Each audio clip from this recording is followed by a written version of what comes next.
हे बजेट आपण जे टी व्हीवर बघतो हे बजेट फायनल नसतं, त्याला म्हणतात finance bill.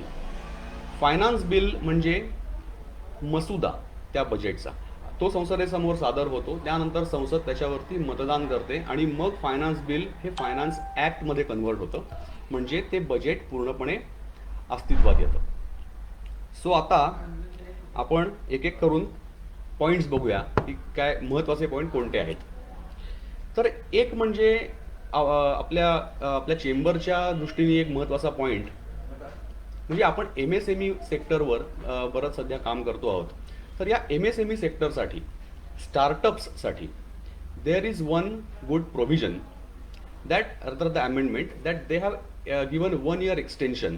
Me by the way Marathi आणि इंग्लिश दोन्हीमध्ये बोलतोय, कारण मगाशी कोणतरी कमेंट केली होती की हिंदी किंवा मराठीमध्ये प्लीज बोला, सगळ्यांना मराठी कळत नाही आहे. So I will try to combine both.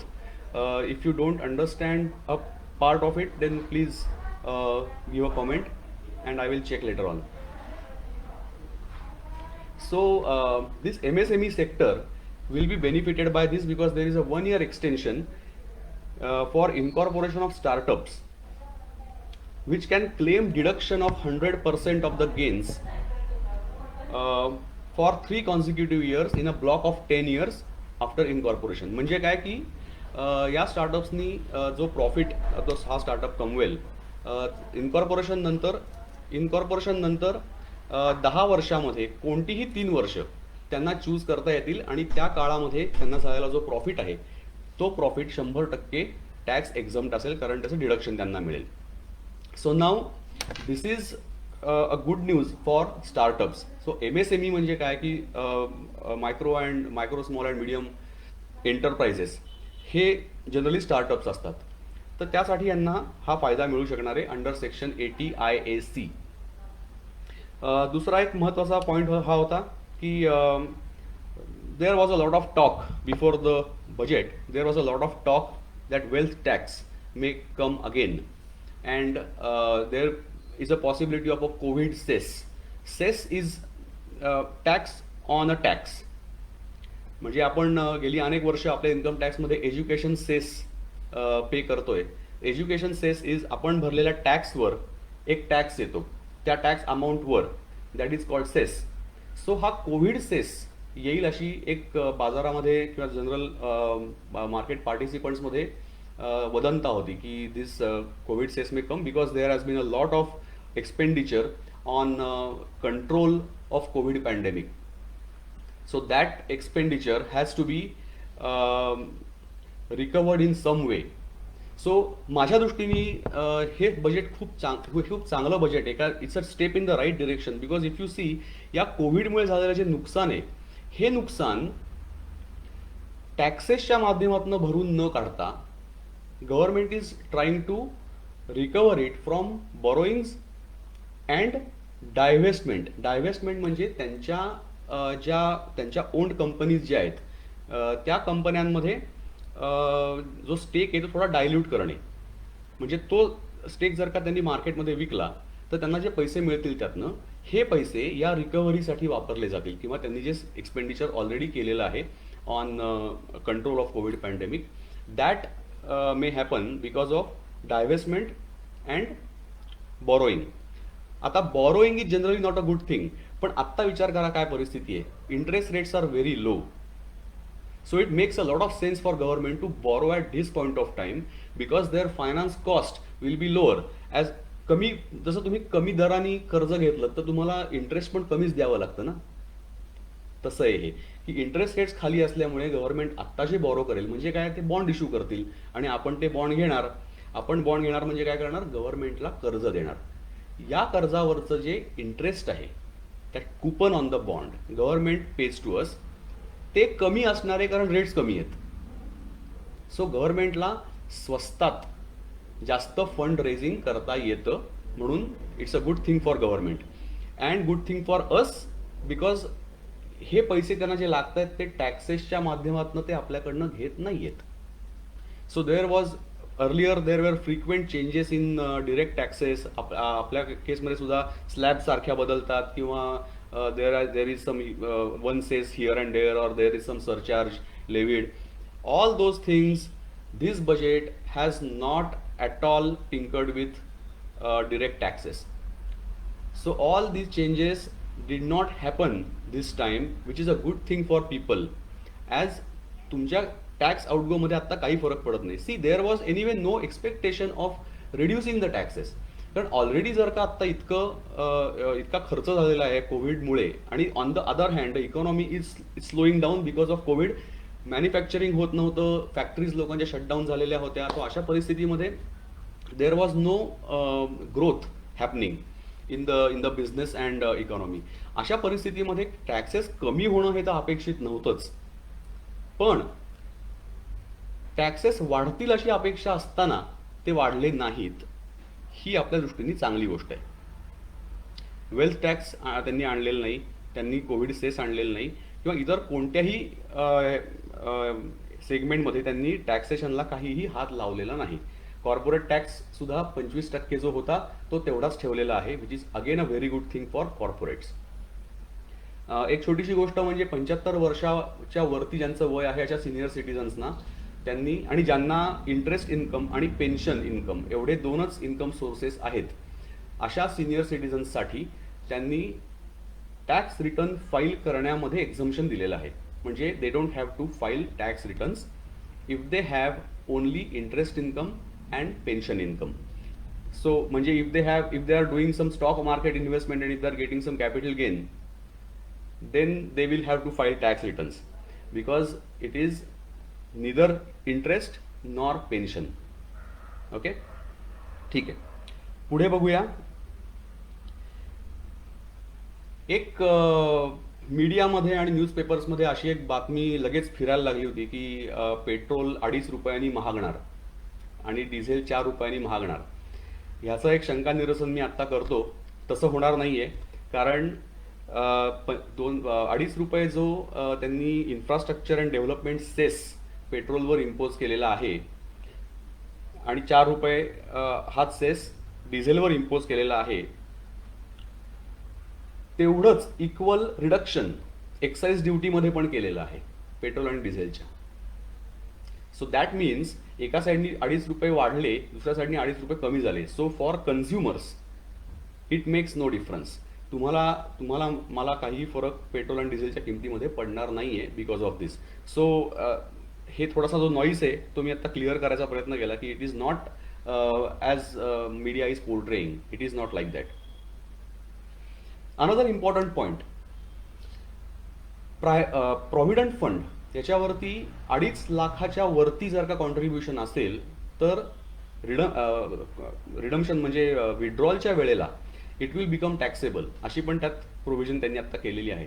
ह्याच्यावर सुद्धा बऱ्यापैकी असं पोर्ट्रेइंग होत आहे की government is trying to attack your life savings because provident fund is after all your retirement corpus.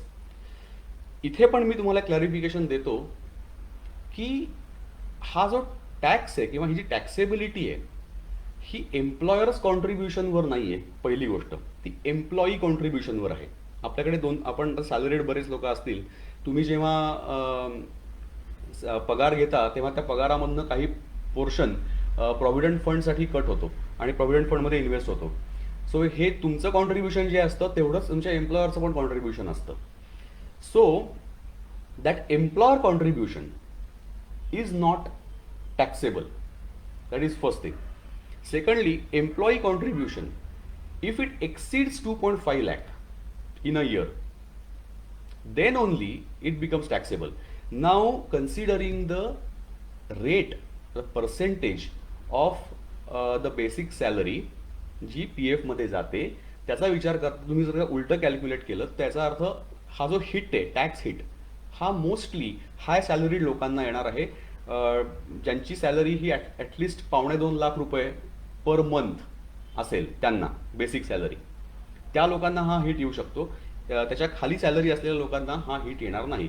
आणि दुसरे काही लोक ज्यांची सॅलरी याच्यावरून थोडी खाली आहे पण त्यांनी व्हॉलंटरी कॉन्ट्रीब्युशन्स PF ला केलेली आहेत, अशा परिस्थितीमध्ये त्यांना ही टॅक्स लायबिलिटी येऊ शकते. अपार्ट फ्रॉम दॅट तुम्हाला ही टॅक्स लायबिलिटी येणार नाही. सो एकदम घाबरून जाऊ नका की आपलं रिटायरमेंट सेव्हिंग कमी होतंय की काय टॅक्सेबिलिटीमुळे. तर थोडासा हा बाकीचा पण भाग त्यामध्ये आहे. It is not just as straight forward as it looks. It is not like that. शेवटचा एक महत्त्वाचा पॉईंट की युलिप्स त्यांनी याच बरोबर अशी पण अमेंडमेंट आणलेली आहे की युलिप्स म्हणजे युनिट लिंक्ड इन्शुरन्स प्लॅन्स. बऱ्याच लोकांनी युलिप्समध्ये इन्व्हेस्टमेंट केलेली असेल. तर युलिप्सचा प्रीमियम, तुम्ही जो युलिप तुमच्याकडे आहे त्याचा प्रीमियम हा जर का 2.5 लाख रुपयाहून जास्त असेल तर ॲट द मॅच्युरिटी जे तुम्हाला प्रोसिड्स मिळणार आहेत और that amount that you will get at the maturity, that amount will become taxable. Again, it's a very superficial thing to look at. Just think more about it. The fine print is different. हे समोर दिसतं तसं नाही आहे. 2.5 लाख रुपयाचा premium जर का तुम्ही भरत असाल आणि by the way, first of all, this amendment does not affect your existing ULIPs. तुमच्याकडे आत्ता असलेले युलिप्स यामध्ये येत नाहीत. 1 फेब्रुवारी 2021 नंतर तुम्ही जे युलिप्स घ्याल त्याला ही प्रोव्हिजन लागू आहे. पहिली गोष्ट. दुसरी गोष्ट, टॅक्सेबिलिटी म्हटल्यानंतर लोक फक्त असं सांगतात की तो टॅक्सेबल होणार आहे. म्हणजे आपण म्हणतो अरे मी जर का 33% स्लॅबमध्ये असेन तर अरे बापरे माझं फारच मोठा त्यात नुकसान होणार आहे. It is not like that. ULIPs maturity process will be taxed at 10%, not according to your slab, because they will be treated as long-term capital gains. So capital gainचं टॅक्सेशन वेगळं असतं आणि आपलं जे इतर हेड्स आहेत, सॅलरी, अदर इन्कम किंवा rental income, housing प्रॉपर्टीचं इन्कम, या सगळ्या हेड्सपेक्षा हे वेगळं असतं. It is special taxation regime and it has got 10% tax liability on long term capital gains. So युलिप्समधनं मिळणारं जे इन्कम आहे किंवा जे तुम्हाला अमाऊंट मिळेल at maturity, that amount is not going to be taxed according to your tax slab. It will be taxed according to capital gain taxation. So that is one thing. दुसरी गोष्ट आणखीन महत्त्वाची, ती माझ्या साईडनी तुम्हाला मी सांगतोय आता, की माझ्या मते युलिप्स ही एनिवे फारशी काही चांगली इन्व्हेस्टमेंट नाही.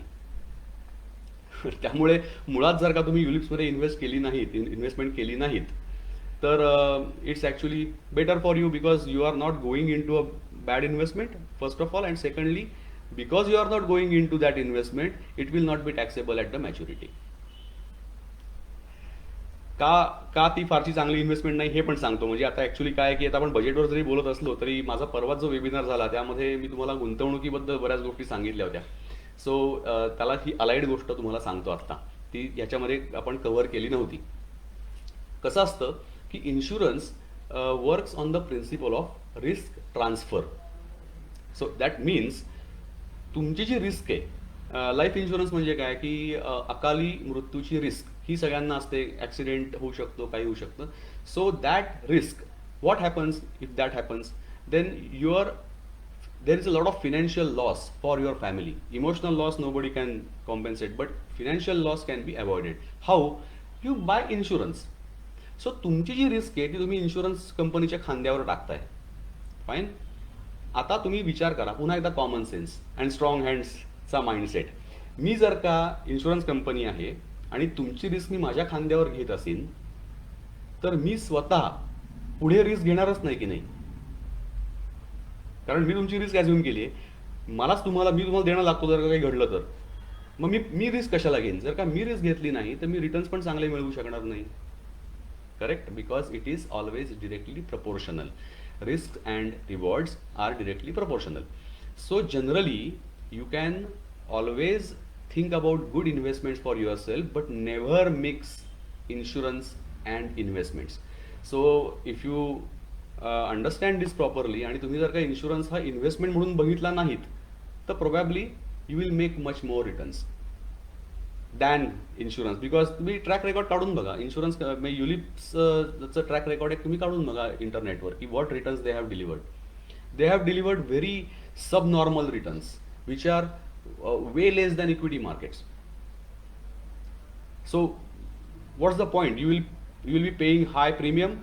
You will be paying a lot of other charges in the beginning, and so तेच चार्जेस गेल्यानंतर जी प्रीमियमची अमाऊंट उरेल ती इन्व्हेस्ट होणार आहे. सो ते झाल्यानंतर ती पण जर का लो रिस्क कॅटेगरीजमध्ये गेली तर you are not going to get enough returns on your investment. So insurance हा प्युअर इन्शुरन्स म्हणून घ्यावा. आणि म्हणून मी हे आत्ता जस्ट तुम्हाला सांगितलं ॲज अन अलाइड इन्फॉर्मेशन तुमच्यासाठी की युलिप्स ही एनिवे चांगली इन्व्हेस्टमेंट नाही असं माझं मत आहे. मग इन दॅट केस ते टॅक्सेबल होवो नाही तर न होवो तुम्हाला ॲक्च्युली काही फरक पडणार नाही जर का तुम्ही युलिप्समध्ये गेलाच नाहीत तर. तुमचे ऑलरेडी युलिप्स असतील तर एनिवे ते टॅक्सेबल नाही आहेत हे पण सांगतो मी. कारण this amendment does not apply to existing ULIPs. It only applies to those ULIPs which you will buy after 1st of February. Okay, so I think these are the important points. काही थोडे generic point आहेत जे मी आता मुळात सगळे points cover अशासाठी केले की जे तुम्हाला डायरेक्टली ॲप्लिकेबल आहेत किंवा तुम्हाला त्याचा उपयोग जो होईल किंवा तुमच्या आयुष्यावर पडणारा जो फरक आहे त्याच्यामुळे असेच पॉईंट मी आत्ता डिस्कस केले. बाकी बरेच पॉईंट्स आहेत जे चांगले पॉईंट आहेत या बजेटचे, ते क्विकली सांगतो तुम्हाला माहिती असावं म्हणून. तुम्हाला डायरेक्ट इम्पॅक्ट होईल असं नाही, पण पुढे ओव्हर अ पिरियड त्याचा इम्पॅक्ट तुमच्यावर नक्की होईल. तर पहिला त्याचा महत्त्वाचा पॉईंट म्हणजे हे सगळं बजेट हे हेल्थकेअर आणि इन्फ्रास्ट्रक्चर या 2 सेक्टर्सवरती खूप त्यांनी भर दिलेला आहे असं म्हणू आपण. They have inclined towards these 2 major sectors which are extremely important for our economy and our financial well being as a country. So infrastructure साईडला त्यांनी अनेक प्रोव्हिजन्स नवीन आणलेले आहेत. There is a lot of spending happening and as I said generally governments raise money for spending by increasing taxes.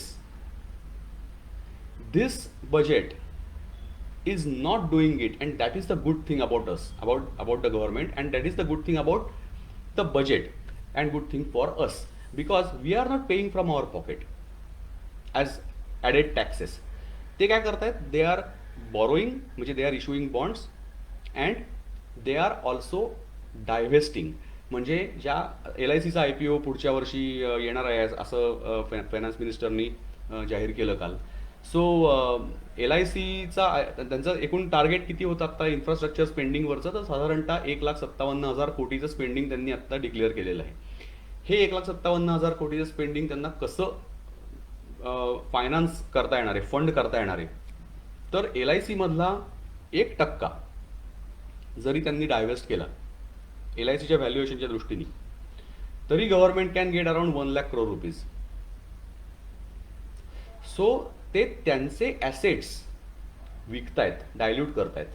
It's a good thing that मी तुमच्याकडनं पैसे न घेता मी माझ्याकडे जे आहे ऑलरेडी ॲसेट्स ते मी विकून पैसे मिळवतोय. हे एक अत्यंत चांगल्या इंटेन्शनचं लक्षण आहे, हे तुम्हाला सांगतो मी. कारण बेसिकली काय any time you can increase taxes, आणि जनरली सर्वात चांगली कॅश काऊ कुठली असते तर super rich. You increase taxes on super rich, there is a majority of population who is poor, so they get a lot of good feel good factor that I am not paying from my pocket. Government is charging the super rich anyway, त्यांना charge केलंच पाहिजे, खूप पैसे कमवून बसलेत. So अशा प्रकारचे taxation हे खूप होत असतं. यावेळेला त्यांनी हा बॅलन्स चांगला केलेला आहे. त्यांनी काय केलंय की आपल्याकडे असलेले जे ॲसेट आहेत थोडे थोडे आपण विकू, त्यातनं पैसे जमा करू, थोडं बॉरोईंग करू, लोकांकडनं बॉन्डच्या स्वरूपामध्ये पैसे घेऊ, आणि as I said interest rates are low, so त्यांची फायनान्स कॉस्ट कमी आहे. This is a great thing for them. आणि दोन्हीकडनं विन विन सिच्युएशन तयार होते. आता काही लोक असा आरडाओरडा करतात की फिस्कल डेफिसिट वाढतंय. फिस्कल डेफिसिट म्हणजे काय? तूट, अंदाजपत्रकातली तूट. म्हणजे माझं इन्कम आणि माझा खर्च ह्याच्यामधला डिफरन्स. माझा खर्च जर जास्त असेल तर ती तूट आहे, माझा खर्च कमी आणि इन्कम जास्ती असेल तर त्याला आपण म्हणतो सरप्लस. सो फिस्कल सरप्लस आणि फिस्कल डेफिसिट याच्यामध्ये आपण डेव्हलपिंग कंट्री आहोत, आपण डेव्हलप्ड इकॉनॉमी नाही, आपण डेव्हलपिंग इकॉनॉमी आहोत. म्हणजे आपल्याला अजून खूप डेव्हलपमेंटसाठी खर्च करावा लागणार आहे. इन्फ्रास्ट्रक्चर आहे, रस्ते, हायवेज, पूल, रेल्वे कॉरिडॉर्स, आता ते भारतमाला प्रोजेक्ट आहे किंवा या सगळ्या गोष्टी ज्या खूप खूप खर्चिक गोष्टी आहेत, पण या सगळ्या गोष्टी आपल्या इकॉनॉमिक डेव्हलपमेंटसाठी आवश्यक आहेत. या गोष्टींसाठी लागणारा जो खर्च आहे तो खर्च आणि आपल्या इन्कम, टॅक्स रेव्हेन्यूज जे मिळतात गव्हर्नमेंटला, इन्कम कुठनं मिळतं? टॅक्स रेव्हेन्यूज, आपण जे टॅक्सेस भरतो ते गव्हर्नमेंटला त्यांचं ते इन्कम असतं, त्यातनंच ते खर्च करतात आपल्यासाठी. तर टॅक्स रेव्हेन्यूज कमी असल्यामुळे खर्चापेक्षा आपलं नेहमी तुटीचं अंदाजपत्रक असतं. म्हणजे we always have fiscal deficit. Now this fiscal deficit will go up. That's what many people will say right now. Why? Because government is borrowing. आता जर का त्यांनी बॉरो केलं, कर्ज घेतलं लोकांकडनं, तर त्याच्यावरची फायनान्स कॉस्ट त्यांना ॲडिशनल एक्सपेंडिचर म्हणून द्यावी लागेल, आणखीन खर्च होईल. आता तो खर्च होत असल्यामुळे इन्कम आणि खर्चामधली दरी आणखीन वाढेल आणि ही जी तूट आहे ती तूट वाढेल, म्हणजे फिस्कल डेफिसिट वाढेल. ही गोष्ट काही प्रमाणात खरी आहे, पण तुम्हाला मी हेही सांगतो की आज जगात परिस्थिती अशी आहे की almost all countries are running fiscal deficits. म्हणजे जपान म्हणा, युरोप, तर ऑलमोस्ट सगळा युरोप, हे सगळे फिस्कल डेफिसिटमध्येच आहेत, डेव्हलप्ड इकॉनॉमीज असून सुद्धा. कारण का? लोकांना त्यांनी प्रॉमिसेस करून ठेवलेत, तुम्हाला हेल्थकेअर फुकट देऊ, तुम्हाला सोशल सिक्युरिटी देऊ. म्हणजे काय की तुम्ही रिटायर झाल्यानंतर तुम्हाला गव्हर्नमेंट पैसे देत राहील, तुमच्याकडे जॉब असो नसो, पेन्शन काय नाही, तुम्हाला सगळे पैसे, तरी आम्ही सगळी काळजी घेऊ तुमची. हे जर का गव्हर्नमेंटनी प्रॉमिस केले लोकांना आणि ते त्यांना पाळावं लागेल, तर या केसमध्ये काय होणार आहे की खर्चच वाढत राहणार आहे सदैव. And people on the other hand, people will retire. Okay, when they retire, त्यांच्याकडचं पॉप्युलेशन हे आपल्या इतकं यंग नाही आहे. So people will retire more and more, so they will stop paying taxes. So खर्च एका साईडला वाढणार, एका साईडला इन्कम कमी होणार, म्हणजे त्यांची डेफिसिट्स ही वाढत वाढत जाणार आहेत. Already they are sitting on considerable fiscal deficits. या परिस्थितीमध्ये आपण काही वेगळे नाही होत ना. मग आपण काय, भारत हा देश काही असा नाही आहे की आत्ता या क्षणी आपण कितीही पैसे उडवले तरी काही प्रॉब्लेम नाही, असं नाही आहे. पण आपलं फिस्कल डेफिसिट हे अजूनही मॅनेजेबल आहे. मधल्या काळामध्ये मला वाटतं 2015-16च्या आसपास इतिहासात पहिल्यांदा आपलं करंट अकाउंट डेफिसिट हे करंट अकाउंट सरप्लसमध्ये बदललं गेलं होतं. आता हे एक वेगळं आहे, पटकन सांगतो. करंट अकाउंट डेफिसिट म्हणजे आपली आयात आणि आपली निर्यात, इम्पोर्ट आणि एक्सपोर्ट यातला जो फरक असतो तो हा फरक असतो. याच्यामध्ये आपली निर्यात जर का आयातीपेक्षा जास्त असेल तर आपण करंट अकाउंट सरप्लसमध्ये असतो, आणि आपली निर्यात कमी असेल पण आयात जास्त असेल तर आपण करंट अकाउंट डेफिसिटमध्ये असतो. आपल्याकडे ऑइल मिळत नाही, त्यामुळे आपण सर्वात जास्त ऑइलवर डिपेंडंट आहोत. When oil prices were high, we were running huge current account deficits because we keep importing a lot of oil. This time, fortunately, oil prices are at somewhere around $55 at this point of time per barrel. Sorry, 60च्या आसपास असेल per barrel. Till 65 it is manageable. We don't have a problem. So आपण तेही manage आत्ता करू शकतोय.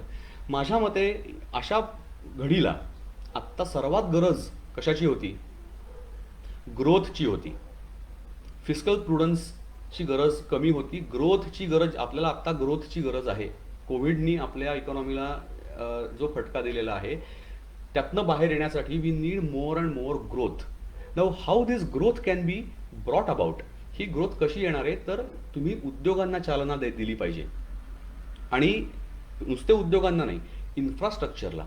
So ज्या वेळेला infrastructure सेक्टरला चालना मिळते त्याच्याशी संबंधित सगळे सेक्टर्स काम करायला लागतात. फॉर एक्झाम्पल, गव्हर्नमेंटने अनाऊन्स केलं की एक खूप मोठा हायवे बांधतोय आम्ही, ओके, जो अक्रॉस इंडिया आहे. किती उद्योगांना यातनं चालना मिळणार आहे बघा.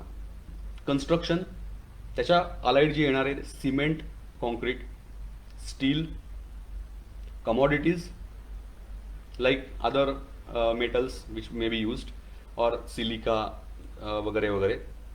एक लेअर खाली येते. तुम्हाला लक्षात येईल की प्रचंड प्रमाणामध्ये इन्फ्रास्ट्रक्चरमुळे उद्योगांना चालना मिळते. So if you want to revive growth, तुम्हाला जर काही ग्रोथ परत आणायची असेल तर तुम्हाला उद्योगांना चालना दिली पाहिजे आणि उद्योगांना चालना देण्याचा सर्वात चांगला मार्ग म्हणजे इन्फ्रास्ट्रक्चर सुरू करा. एक्झॅक्टली हेच या बजेटने आणलेलं आहे. They have given a good push to infrastructure with a lot of spending from government side and a lot of push to healthcare sector with new hospitals being opened and with new healthcare facilities in rural and semi-urban areas, and this is a very good thing. So दोन जे pillar आहेत आपले, हे दोन pillar त्यांनी आता बरोबर निवडले आणि त्याच्यावरती त्यांनी फोकस केलेला आहे. सो हा सगळा विचार करता, म्हणजे मी हे आय होप मी फार क्लिष्ट करून सांगत नाही आहे. I tried to make it as simple as possible, but do comment on this and ask me more questions. I can definitely answer your questions. हो, आत्ता तुमची रजा घेतो. आपण परत एकदा भेटूया. मागच्या वेबिनारला बऱ्याच लोकांनी अशी छान कल्पना पण दिली होती की आपण वेगळ्या वेगळ्या आणखीन विषयांवर वेबिनार्स करू, टेक्निकल अनालिसिस घेऊ किंवा we can do ultra short term and intraday trading. फार उत्तम विषय आहेत आणि खूप चांगल्या कल्पना आहेत. हे सगळं आपण आता पुढच्या वेबिनार्समध्ये करूया. आणि for now I take your leave. I hope non-Marathi members may have got at least something out of my explanations. If not, then please don't hesitate to ask questions in the comment section. I am there to help you. Thank you.